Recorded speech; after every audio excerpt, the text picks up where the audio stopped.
আচ্ছা, চা দিয়ে ওই সেলিব্রিটির নাম কী ছিল? কী যেন ছিল সেলিব্রিটিটার নাম, মনে আসছে না রে। Hello cuties, welcome to this channel. I am Kim Poppy and you are watching Guess the Celebrity Challenge. But before starting, I want to give you a friendly reminder that you can't guess the celebrity. Okay, let's start this video with a short story. Enjoy but don't cry. সালটা 1990-এর মাঝামাঝি। খুব ঠান্ডা হিমশীতল রাতে যখন বাইরে snow পড়ছে, এরকম সময় ইরিনার প্রসব বেদনা উঠল। বাড়ির বড়রা তাকে হসপিটালে নিয়ে যেতে চাইল, কিন্তু নিয়তি হয়তো সেই সময় তাকে আর দিল না। প্রসব বেদনায় ছটফট করতে থাকে ইরিনা, কথা বলতে পারছে না। এক হাত কাঠের টেবিল ধরে আর এক হাত নিজের প্রিয় মানুষটার হাত মুঠোয় নিয়ে দাঁতে দাঁত চেপে ব্যথা যন্ত্রণা সহ্য করতে লাগলো। কিছুক্ষণ যন্ত্রণা সহ্য করার পর এক ফুটফুটে সন্তানের জন্ম দিল ইরিনা। ভালোবেসে তার নাম দিল হিম। ইরিনা ও তার প্রিয় স্বামী দুজনে মিলে দিনরাত পরিশ্রম করতে লাগলো হিমকে একটা সুন্দর ভবিষ্যৎ দেওয়ার জন্য। হিমের বড় হওয়ার সাথে সাথে তার এক ভাই ও বোন জন্ম নিল। ইরিনা ও তার স্বামী আগের থেকেও বেশি পরিশ্রম করতে লাগলো, এতই বেশি যে তাদের সন্তানদেরও ঠিকমতো খেয়াল রাখতে পারছিল না। তখন তারা সিদ্ধান্ত নিল যে হিমকে তারা তার নানির কাছে রাখবে। এরপর হিম তার নানির কাছে বড় হতে লাগলো। হিমের নানির হিমকে নিয়ে প্রচুর স্বপ্ন ছিল। সে হিমকে টিভিতে দেখতে চাইতো। হিম তার নানির স্বপ্ন পূরণ করার জন্য পড়াশোনার সাথে সাথে ডান্স শেখা শুরু করলো। এছাড়াও সে স্যাক্সোফোন বাজাতে শিখছিল। এইভাবেই দিন কাটছিল। হাই স্কুলের শেষের বছরে হিমের এক বন্ধু তাকে জানায় তাদের শহরে এক কোম্পানি অডিশন নিতে আসবে। সেদিন সে তাকে সাথে নিয়ে যাবে। বন্ধুত্ব রক্ষা করার জন্য হিম সেদিন তার বন্ধুর সাথে অডিশনে গেল।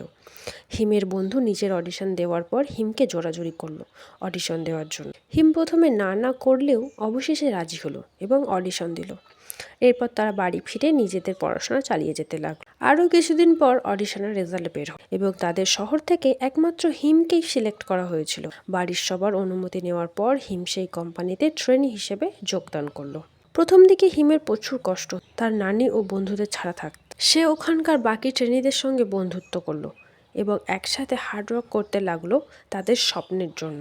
পরে সে দেখলো তার স্কুলের এক ক্লাসমেটও ট্রেনি হয়ে এসেছে। সময়ের সাথে সাথে তারা খুব ভালো বন্ধু হয়ে উঠলো। 14-15 বছরের ওই কিশোরদের সাথে খুব একটা ভালো ব্যবহার করতো না তাদের কোম্পানি। সালটা 2012। হিমের গ্রুপের সমস্ত মেম্বারদের অফিসিয়ালি অ্যানাউন্সমেন্ট করা হয়েছিল হিমকে ছাড়া। প্রতি রবিবার তাদের গ্রুপের ব্লগ ছাড়া হতো, সেখানে হিমকে দেখানো হতো না। কোনো সময় ক্যামেরার মধ্যেই চলে আসলে হিমকে ব্লার করে দেওয়া হতো। এছাড়া হিমকে ইগনোর করা হতো। হিমকে গ্রুপের হিডেন মেম্বার হিসেবে রাখা হয়েছিল। ভোরে ওঠা, ডান্স প্র্যাকটিস করা, সিঙ্গিংয়ের সময় দেওয়া, এছাড়া কোম্পানির স্টাফদের বিনা কারণে বকাবকি, এসবের মধ্যে হিম খুব একা হয়ে পড়েছিল।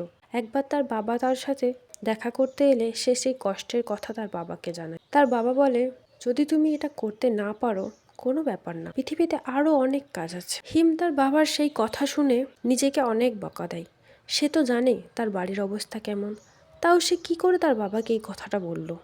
এরপর থেকে হিম সব কষ্ট মুখ বুজে সহ্য করে নিজের স্বপ্নের পথে এগিয়ে গেল। 2013 সালে যখন হিমকে সাথে নিয়ে তার গ্রুপ ডেবিউ করে, তখন হিমকে অনেক কেউই জানতো না, চিনতো না। এমনকি ফ্যান মিটিংয়ে সব ফ্যান্সরা তাকে ইগনোর করে অন্য মেম্বারদের কাছে চলে যেত। এত কিছুর পরেও হিম হাল ছাড়েনি। নিজের স্বপ্ন জয় করার জন্য লড়াই করেছে, এগিয়ে গেছে। আরও কিছু বছর কষ্ট করার পর 2016 সালে তাদের গ্রুপটি artist of the year award পায়। এরপর থেকে back to back hit. Him এবং তার গ্রুপ সারা বিশ্বে তাদের ফ্যান বেস তৈরি করে ফেলে। নানা জায়গায় তারা কনসার্ট করে। সেই বছরের সেপ্টেম্বর মাসে তার নানি এই দুনিয়া থেকে বিদায় নেয়। তখন হিম দেশের বাইরে কনসার্ট করতে গিয়েছিল। সে এত দূরে ছিল যে শেষবার তার নানিকে কাছ থেকে দেখার সুযোগ পায়নি। হিম দুঃখী অবস্থায় কনসার্টে যায় এবং শেষের দিকে সে তার ফ্যান্সদের তার নানির সাথে কাটানো 14 বছরের গল্প শোনায়। মৃত্যুর কথা জানানোর সময় হিম কথা বলতে বলতে কান্নায় ভেঙে পড়ে। হিমের গ্রুপের সদস্যরা তাকে আগলে রাখে পুরোটা সময়। এরপর থেকে তাদের গ্রুপ আরও আগে বাড়তে থাকে এবং প্রচুর অ্যাওয়ার্ড পায়। হিম একটা কে ড্রামাতে অভিনয় করারও সুযোগ পায় এবং অ্যাক্টর হিসেবে ডেবিউ করে। এখন সে একজন successful K pop idol. Hey cuties, তোমরা কি গেস করতে পেরেছো হিমকে? I know it's hard. চলো কিছু ক্লু দিই।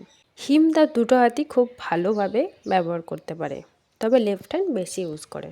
2 নম্বর ক্লু হচ্ছে হিম জুতো পরতে পছন্দ করে না, হিম ঘুমানোর সময় চোখ খুলে ঘুমায়। 3 নম্বর ক্লু হচ্ছে হিম হাই হিলস পরেও ডান্স করতে পারে। তোমরা কি ডান্স করতে পারো হাই হিলস পরে? 4 নম্বর হচ্ছে হিম কার্টুন অ্যানিমে দেখতে খুব পছন্দ করে। আমিও কার্টুন দেখতে খুব পছন্দ করি। তোমরা কে কে কার্টুন দেখতে পছন্দ করো কমেন্ট করো। হিম এক হাত দিয়ে যে কোনো জিনিস ক্যাচ করতে পারে। তোমরা কেউ পারো? হিম ফেক ক্রাই করতে পছন্দ করে, মিথ্যে করে কাঁদতে পছন্দ করে। হিম অনেকক্ষণ তার শ্বাস আটকে রাখতে পারে পানির নিচে। হিমের ভয়েস ডিপ অ্যান্ড সোলফুল। হিমের ইনস্টাগ্রামে 50 মিলিয়ন ফলোয়ার আছে। হিমের পোষা কুকুরের নাম হচ্ছে ইয়ন্টান। আমার মনে হচ্ছে প্রায় সবাই গেস করে ফেলেছো হিমের নাম, বাট যারা এখনও গেস করতে পারোনি তাদের জন্য হিমের ভয়েস দিলাম। 네, 안녕하세요. Yes, you guessed it right. Hi guys, my name's B. I'm a good boy.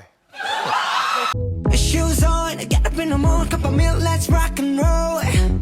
Kink out, kick the drum, rolling on like a rolling stone. Sing song when I'm walking home, jump up to the top of the brown. Ding dong, call me on my phone, nice tea, and I'll get my ping pong. This is dead heavy, can't hear the bass, boom, I'm ready. Life is sweet as honey, yeah, this beat chain like money. This don't all alone, I'm into that, I'm good to go, I'm diamond, you know I glow up. Hey, so let's go.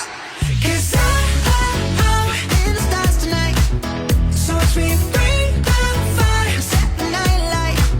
Hey, shining through the city with a little funky soul. So I'ma light it. 현대 준비됐어요? 너 준비됐어요? Make some noise! Been about a month and 20 days, and we're going round and round playing city games. Now you're saying slow it down, not right now. Then you wake up me and walk away.